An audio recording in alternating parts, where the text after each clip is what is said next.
Magandang araw mga kaibigan. Good news po ito. Sa Senate hearing ni Senator Amy, mayroon nang nasampulan na na-cite in contempt. So sino? Isang special envoy or ambassador. Mabigat ito. Sa GMA News Online, balita ngayon. Probe into Duterte's arrest. Senate panel cites Marcos Lacanilao in contempt. Basahin ko ha. The Senate Foreign Relations Committee has cited in contempt Special Envoy on Transnational Crime Marcos Lacanilao for supposedly lying, sinungaling, in relation to last month's arrest of former President Rodrigo Duterte. So sino kung sa Kamara, merong Congressman Paduano, contempt boy doon, contempt Sa Senado, sino ang nag-move? Walang iba kundi Senator Bato. Okay, Senator Ronald Bato de la Rosa made the motion Thursday after finding Lacanilao's answers during the continuation hearing very misleading. This was approved by panel chairperson Senator Amy Marcos. Lacanilao had repeatedly denied knowledge of whether Duterte was brought to a competent national judicial authority. Okay. So ito ang pahayag ni Senator Amy. Pasalamatan natin itong si Senator Amy, Senator Bato, Senator Alan Peter Cayetano, Senator Bongo. Sila po ang masipag mag-attend sa Senate hearing. Okay, sabi ni Senator Amy, lahat tayo hindi alam ang dahilan kung bakit nung araw na iyon, kinailangang talagang isakay at dalhin sa The Hague kahit may sakit, kahit may karapatang pumunta sa husgadong Pilipino, kahit hindi pa nakikita ang pamilya, ang doktor, ang abogadong pili, Marcos said. Justice Secretary Crispin Remulla asked the senators to reconsider, but it was turned down. Medyo dito na, lumambot na sila, nagmamakawa na. So, salamat again. Malaking tulong itong Senate hearing nito. Okay, sabi ni Remulla, it's an extradition form. That's why the questions are answerable in another jurisdiction, but not our jurisdiction. So, it's very hard to answer something that works in a different manner. Palusot. Several senators in the day grilled Lacanilao for supposedly signing documents that led to the surrender and transfer of the former president to the International Criminal Court. Marcos presented, ito na yung mga magandang resulta sa hearing. Marami ang bumabatikos kay Senator Amy. At hindi nila ma-realize kung gaano kahalaga ito ngayon. Kasi itong mga documents, ang daming lumalabas na katotohanan na hindi natin alam kung hindi nag-imbestiga si Senator Amy. Ito ngayon, Marcos presented copies of the transfer of custody as well as the information on the surrender and transfer which indicated the signature of Lacanilao. Siya ang pumirma. I was there. Okay. Sabi niya, I was there to oversee the smooth arrest of the former president, sabi ni Lacanilao, adding that he only volunteered to accompany Duterte to The Hague as members of the Philippine Center on Transnational Crime who were supposed to join had no available passports at that time.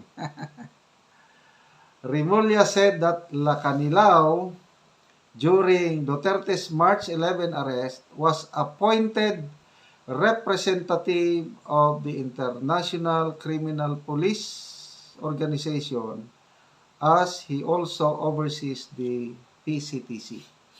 Oras palusot ito. Okay, Senator Alan Peter Cayetano then questioned why the envoy signed the transfer, ano lang daw, sila kanilaw, representative daw ng Interpol. O kung representative ng Interpol, bakit pinirma niya yung transfer of custody? Kaya salamat ito kay Senator Cayetano. So dito, Senator Alan Peter Cayetano then questioned why the envoy signed the transfer of custody on behalf of the Philippine government if he was representing the Interpol. Correct. Ito ang paliwanag ni Lacanilaw. Medyo mataas na ho kasi yung pagod na rin kami. Tapos, ang request ng ICC staff that time na kunin na ng medical team. Hindi ho kasi ma-perform yung medical assistance on the former president. Yun ang dahilan niyan. Palusot.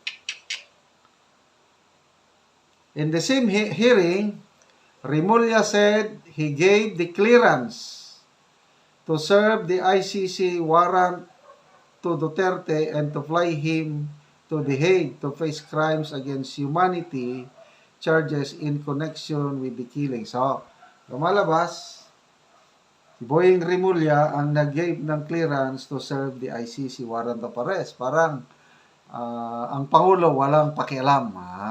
Ligtas ang Pangulo. Okay, so magbasa tayo sa ibang mga comments So, ang mga comments na nabasa ko dito is kailan daw si General Torre is-cite in contempt? Sana ba yung mga comments?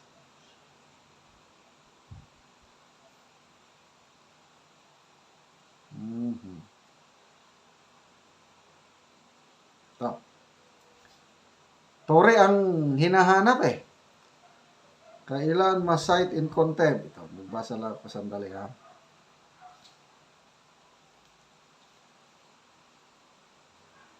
Yan. Bernd Bill, sabi, napakasinungaling kasi. Noel Silos, sali na dapat yung iba kasi mga sinungaling, DOJ and Torre.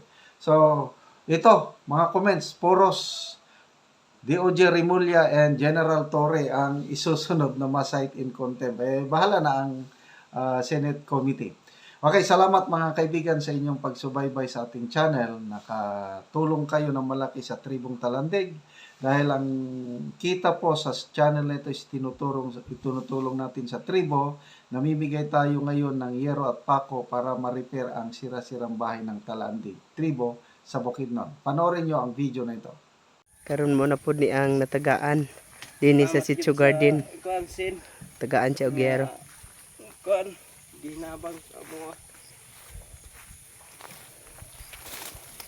mo ni wapo ni nga asin ba kay kuan bago ni nga asin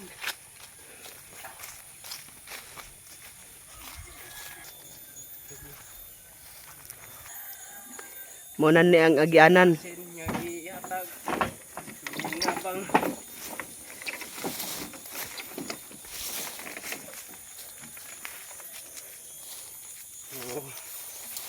Di kabut gyapon ta sa Bahalag layo baklay gyapon. layo ni. At least makaatop. Wala ko ba ni magkinilas kay kapoy kayo. Wala kahit sinilas. Wala kinilas ani. Layo man ang lugar din bando. Idera magkaderira dia. Dito pagid sa ilaya ang balay ni Kuya.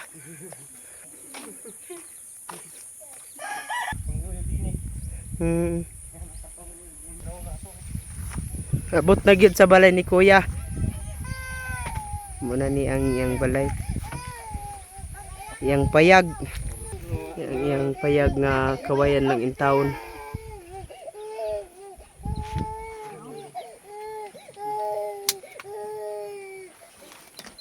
ug ang diri ra sila maglungag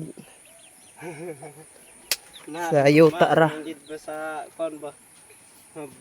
Minatik na balay. Ug mo na ni makita sa gawas nga bahin sa ilang balay nga nagtakilid na gyud.